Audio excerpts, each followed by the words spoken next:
बिस्मिल्लाहिर्रहमानिर्रहीम, अस्सलाम वालेकुम। एक सिंपल सा सवाल है जो सारा पाकिस्तान जानना चाहता है कि क्या पाकिस्तान और इंडिया की एक बहुत बड़ी जंग होने वाली है पानी पर, और क्या ये जंग न्यूक्लियर जंग में बदलने वाली है? तो इसका बिल्कुल सीधा और सिंपल सा जवाब है यस, होने वाली है। अब आप ये देखिए हुआ क्या है। असल में इंडिया ने फैसला किया है कि उन्होंने ट्रंप के टैरिफ का बदला, ट्रंप की तरफ से जो इकोनॉमी तबाह हो रही है इंडिया की, जाहिर सी बात है इंडिया के लिए मसाइल पैदा हो रहे हैं, $70 अरब का नुकसान हुआ है। इन्होंने फैसला किया है कि उसका बदला हम पाकिस्तान से लेने जा रहे हैं, बेशक उसमें चाहे एक वॉर हो जाए और ये वॉर फिर बढ़ते बढ़ते न्यूक्लियर जंग में चली जाए। आपने पिछले 4-5 दिनों से देखा होगा कि पाकिस्तान के बड़े सख्त बयानात है पानी के हवाले से। अब आप ज़रा ये समझ लें कि अब जो लड़ाई है वो कितनी ख़तरनाक होने के लिए जा रही है। इवन के शायद इंडिया इस सूरत हाल के अंदर ऐसी पॉलिसी अपनाए कि अब उन्होंने फैसला किया है कि जो नुकसान हमारा किया है ट्रंप ने, हमने वो पाकिस्तान से पूरा करना है। वो क्या प्लान बना रहे हैं, हमारे पास क्या ऑप्शन है, क्या मामला है, ये आप ज़रा सारी सूरत हाल समझ लें। देखिए, इंटरनेशनल इदारों ने रिसेंटली जो रिपोर्ट्स जारी की है उसके मुताबिक पाकिस्तानी कौम पर बहुत कड़ा वक्त आने वाला है। सबसे पहले तो मौसमों की वजह से, ये रिसेंटली आप सबने बारिशें देखी हैं, ग्लेशियर्स पिघल रहे हैं, लेकिन इतनी बारिश होने के बाद हमें फ़ायदा कोई नहीं हो पा रहा। एक बात ध्यान में रखिएगा, हमारे पास 30 दिन से ज़्यादा पानी स्टोर करने की कैपेसिटी नहीं है, जबकि जो वाटर एक्सपर्ट्स हैं उनकी रिकमेंडेशन है कम अज़ कम हमारे पास 1000 डेज का पानी स्टोर होने की कैपेसिटी होनी चाहिए, यानी तकरीबन 3 साल तक का पानी स्टोर। अगर बारिशें या पानी नहीं है कुछ भी, तो 3 साल तक हमारे पास पानी की कमी ना हो। अब सिनेरियो यहाँ पर ये हुआ है कि जो बारिशें होती हैं उससे हम पानी स्टोर नहीं करते, और ये जो बार बार बारिश होती है इससे ज़मीन बंजर होना शुरू हो जाती है। जहाँ पर यानी जिस जगह पर आपको पानी चाहिए आप ओवर कैपेसिटी में पानी डाल दें तो फिर ज़मीन, या मिसाल के तौर पर हीट वेव है, जब हीट वेव बार बार पड़ती है, मौसम इतने तेज़ी से बदल रहे हैं, तो वो उसमें जज्ब करने की पानी की जो कैपेसिटी है वो ख़त्म हो जाती है। सो इस सारी सूरत हाल में सैलाब आते हैं, चीज़ें आती हैं, फिर हमने सोसाइटीज़ बनाई हैं, नालों पर हर तरह की तबाही है।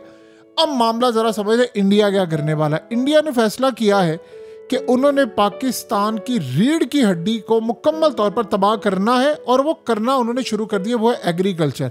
देखिए, ऑलरेडी हमारा एग्रीकल्चर क्राइसिस बहुत बड़ा है।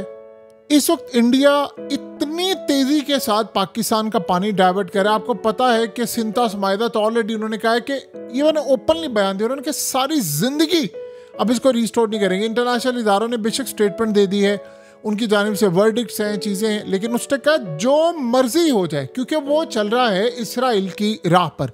जैसे इंटरनेशनल कोर्ट से कितने फैसले आए हैं इसराइल के खिलाफ, कोई कुछ उखाड़ सका, तो इंडिया ने भी फैसला किया है कि हमने किसी तरह का कोई बयान, कोई ऐसी सूरत हाल उस पर झुकना नहीं है।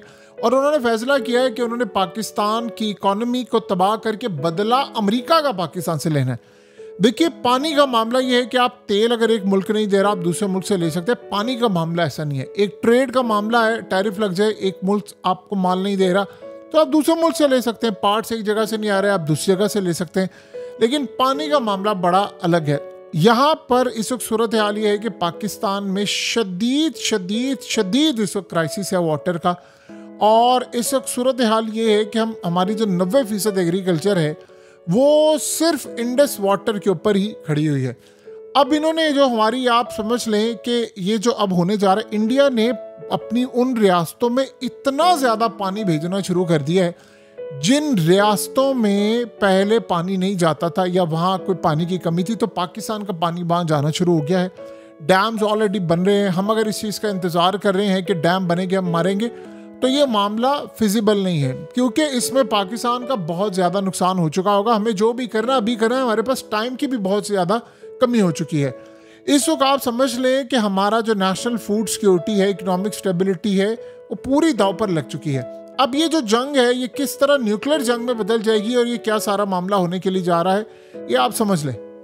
देखिए, सबसे पहले तो जो हमारा फूड का मसला है वो खड़ा हो गया है, और ये जो इस वक्त वाटर की शॉर्टेज इस वक्त पैदा हो गई है, ये हमारे जो क्रॉप्स हैं उनको बुरी तरह असरअंदाज, यानी हमारी, आप समझ लें कि जितनी ज़मीन है, जितना हमारा जो अर्बन सप्लाई है वो हमें मिल नहीं पा रही। इससे नुकसान ये होगा कि जो चीज़ हमें चाहिए, यानी अब पानी अगर हमारे पास नहीं है तो ना सब्जियां, ना फल, ना कुछ। एक्सपोर्ट को तो आप भूल ही जाए ना। लोकल सतह पर जब शॉर्टेज होगी, आपका एग्रीकल्चर तबाह हो जाएगा, तो आपको जाहिर सी बात है उस लेवल का फूड और ये सब्जियां चीज़ें नहीं मिलेंगी। इससे होगा ये कि फूड की जो प्राइसेस है वो आसमान पर चली जाएंगी।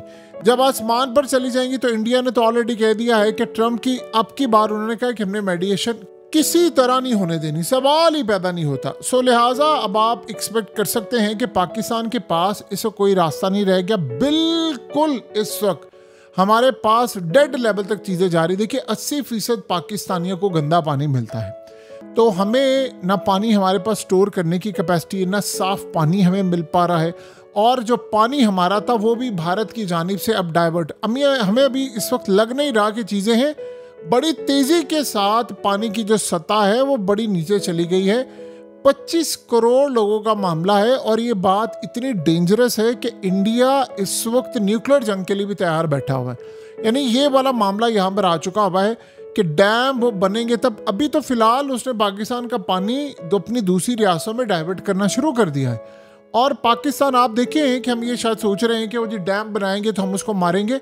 उतनी देर में जब पानी डाइवर्ट हो रहा है तो जो हमारी एग्रीकल्चर को पानी चाहिए कि हम लोग ये फल, सब्जियां और ये खुद अपना जो फूड, अनाज है, इसको पैदा करें और अपने मुल्क में बेचें और फिर एक्सपोर्ट करें, यही नहीं हो पाएगा। और ये हो नहीं पा रहा है। इसमें क्राइसिस शुरू हो गया बहुत ज़्यादा।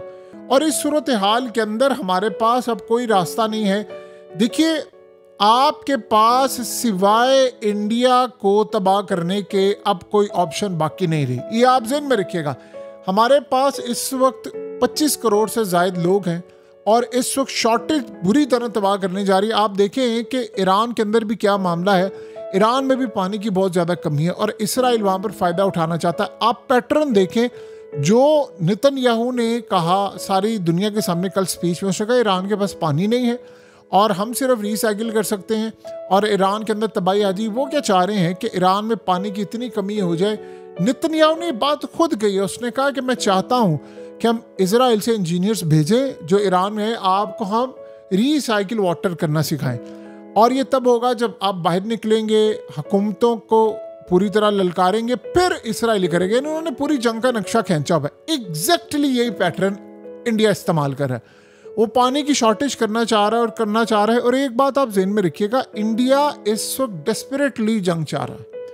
यानी इतनी वो ज़्यादा शिद्दत के साथ जंग चाह रहा है कि जिसका आप तसव्वुर नहीं कर सकते। उनका आर्मी चीफ अगर कौम को आकर ये कहता है कि जंग इतनी ज़्यादा बड़ी होने वाली है कि आपके तसव्वुर से भी ज़्यादा जल्दी होने वाली है और ये जंग इस दफ़ा कौम को लड़नी पड़ेगी फौजियों के साथ और टेक्नोलॉजी के साथ। यानी आप सोच रहे हैं, उसने बड़ा क्लियरली कह दिया है कि भाई आप भी लड़ने के लिए तैयार हैं, तबाही होने के लिए भी तैयार हैं। सो लिहाजा अब ये सारे का सारा मामला इंडिया ने बिल्कुल चीज़ों को डाइवर्ट कर दिया है और इतनी तेज़ी के साथ चीज़ें डाइवर्ट हो रही हैं, इतनी तेज़ी के साथ चीज़ें डाइवर्ट हो रही हैं कि पाकिस्तान ऑलरेडी वाटर क्राइसिस में, यानी हमारा शॉर्टफॉल इतना ज़्यादा बढ़ चुका है।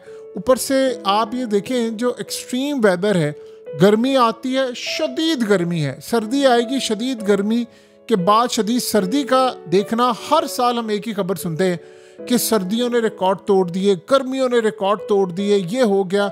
इन्वायरमेंटल कोलैप्स इतना ज़्यादा है कि शायद हमें इस बात का अंदाज़ा नहीं है कि ये जो हर दफ़ा ग्लेशियर्स पिघल रहे हैं, लाखों साल पुरानी जो बीमारियां हैं, लाखों साल पुरानी जो दफन हो गई थी। ये रशियन साइंटिस्ट ने कहा था कि ग्लेशियर्स पिघलने के साथ जो लाखों साल पहले कभी बीमारियां होती थी वो सारी दोबारा इमर्ज होकर वापस आ रही हैं। और सबसे ज़्यादा इसमें नुकसान अगर किसी मुल्क का होने वाला है तो वह पाकिस्तान। सबसे ज़्यादा ग्लेशियर्स हमारे पास है।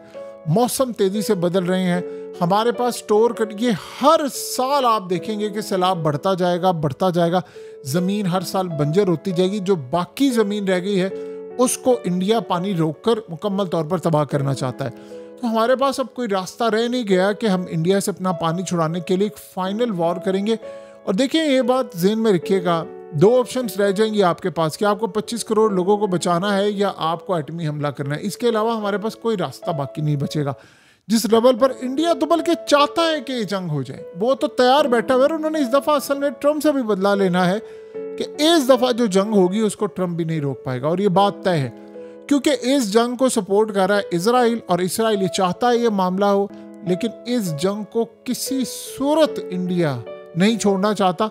और यही वो वजह है कि आप देखिए उनके ड्रिल्स शुरू हो गए हैं, उनके मुल्क में ब्लैकआउट की तैयारियां हो रही है। इस सारे का सारा जो सिलसिला है ये कोई आम बात नहीं है, ये क्लियरली इंडिकेट कर रहा है कि एक बहुत बड़ी जंग सर पर खड़ी है, जो इस दफा ट्रम्प के कहने से नहीं रुकेगी।